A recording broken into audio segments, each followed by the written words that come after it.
চাঁপাইনবাবগঞ্জের শিবগঞ্জ উপজেলায় তোজাম্মেল হক তজু নামে এক পুকুর পাহারাদারকে নৃশংসভাবে হত্যা করা হয়েছে।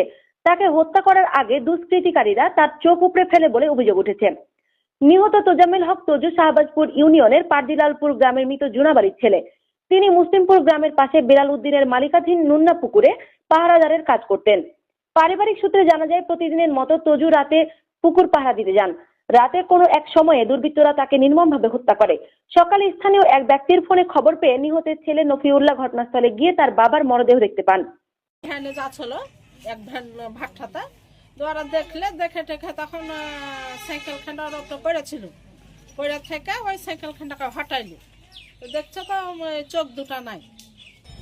আমার বাবা এখানে যে পুকুর যোগাইতো, আপনার রাত করে আসতো, সকালবেলা আমাদের বাসা চলে যেত, প্রতিদিনে হবে আসতো। আজকে হঠাৎ করে শুনতেছি সকালবেলা যে আমার আব্বুকে এটা আপনার চোখ তুলে মেরে ফেলেছে। তো কারা মেরে ফেলেছে বলতে পারছি না, আল্লাহ ভালো জানে।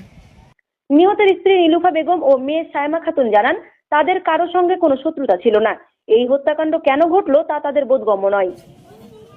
এখানে এসে নামছে দেখি আতঙ্ক,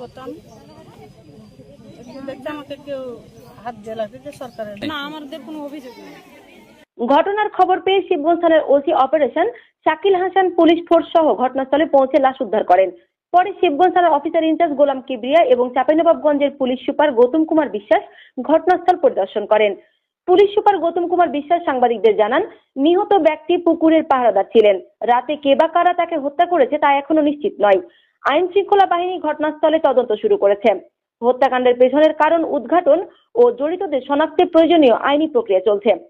পুকুর পাড়ের শান্ত পরিবেশে এমন নৃশংস হত্যাকাণ্ডে স্থানীয়দের মাঝে চরম আতঙ্ক ছড়িয়ে পড়েছে। বয়স 65, উনি একজন পুকুর পাহারাদার। উনি গতকাল দিবাগত রাতে কোনো এক সময় কেউ তাকে হত্যা করে পুকুর পাড়ে ফেলে গেছে। আমরা ঘটনার সংবাদ জানতে পেরে তাৎক্ষণিক থানা পুলিশ সহ আমরা যারা পুলিশ ঘটনার ক্লু উদ্ধারে কাজ করছে, আমরা সবাই এখানে উপস্থিত হয়েছি এবং এই ঘটনাটাকে সর্বোচ্চ গুরুত্ব দিয়ে এই ঘটনার সাথে যারা জড়িত সেটা আমরা দ্রুতই আইডেন্টিফাই করব বলে আমরা